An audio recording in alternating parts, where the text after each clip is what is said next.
Bro, gimana ya caranya agar kalau ditolak itu kita nggak sakit hati? Sebenarnya caranya gampang, bro. Lo itu ngerasa sakit hati, itu kenapa? Karena lo udah berharap. Sebelum lo nembak, lo itu udah berharap diterima. Jadi, lo punya ekspektasi, lo punya imajinasi bahwa lo akan diterima. Dan ketika kenyataannya tidak sesuai dengan ekspektasinya lo ngerasa sakit hati. Karena lo udah ngarep, lo udah berharap terlalu berlebihan. Itulah yang membuat lo itu sakit ketika ditolak. Ketika lo ngedeketin cewek atau ketika lo itu kenalan sama cewek, poinnya itu cuma satu, bro. Lo lagi latihan, melatih mental lo. Kalau lo tujuannya cuma itu, ketika lo ditolak, lo nggak bakal sakit hati. Tapi kalau tujuan lo pengen kenalan, pengen dia cinta sama lo, pengen show off, dan akhirnya lo ditolak, lo akan sakit hati. Kenapa? Karena lo udah berekspektasi terlalu tinggi, dan kenyataannya tidak sesuai dengan ekspektasi lo. Itu yang membuat hati lo itu semakin sakit, bro. Lah terus gimana, bro? Terus solusinya gimana, bro? Kalau lo pengen nggak sakit hati ketika lo ditolak, gue punya dua solusi. Yang pertama, lo banyakin kenalan sama cewek yang cantik. Jadi gini, lo itu sakit hati ketika ditolak cewek, itu salah satu penyebabnya selain ngarep adalah karena lo itu jarang latihan.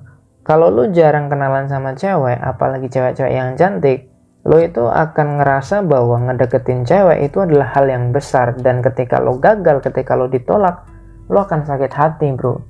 Ubahlah persepsi itu, ubahlah mindset itu, bahwasanya ketika lo PDKT, ketika kenalan sama cewek, itu adalah hal yang biasa. Gimana caranya merubah hal yang besar itu jadi biasa? Ya lo harus banyak latihan.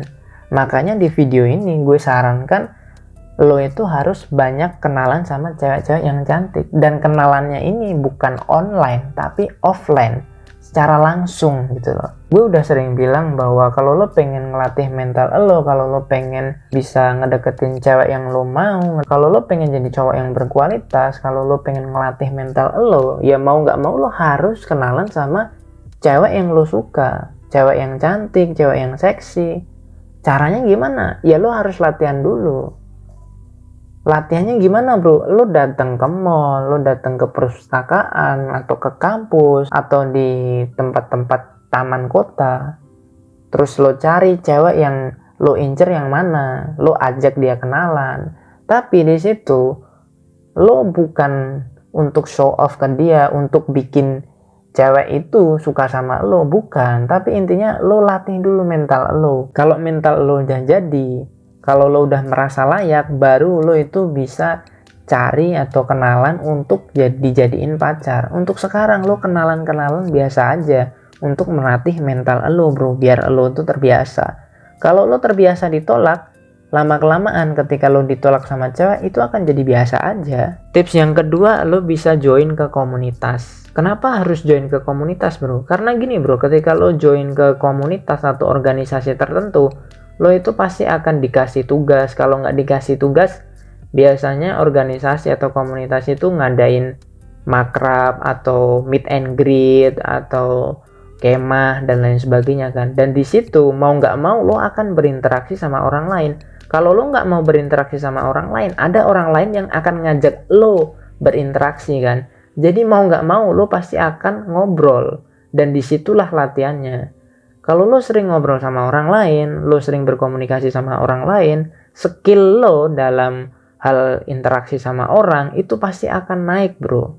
Jadi jangan terlalu sering di rumah, bro. Maksud gue, kalau lo di rumah untuk produktif, menghasilkan uang atau menghasilkan karya, nggak masalah. Tapi selama ini yang gue lihat adalah lo itu di rumah ya cuman ngegame, cuma nonton anime hentai, atau malah COLI. Itu aja kerjaan lo tuh. Jadi makanya lo keluar rumah, cari pengalaman kayak, cari penghasilan kayak, atau lo bisa cari ilmu di luar gitu loh. Karena gini, bro, kalau lo pengen cewek cantik, cewek yang berkualitas, ya diri lo itu juga harus berkualitas. Sekarang gue nanya, apakah ketika lo itu di rumah terus, gak olahraga, cuman COLI, apakah itu bisa membuat diri lo berkualitas? Di video ini gue ngajak lo semua, dan gue pribadi juga bergerak menjadi pria yang bertumbuh, pria yang berkualitas, pria yang high value male, terserahlah istilahnya apapun gak masalah. Yang penting kita bergerak menuju ke pria yang berkualitas, bro. Oke, mungkin cukup sekian ya video yang dapat gue sampaikan. Semoga video ini dapat membangkitkan semangat kalian untuk tetap bertumbuh, bro, dan mengejar cewek impian kalian. Dan juga ingat, kalian juga harus mengejar tujuan dan cita-cita kalian. Tetap semangat, bro, dan gue tunggu kesuksesan kalian.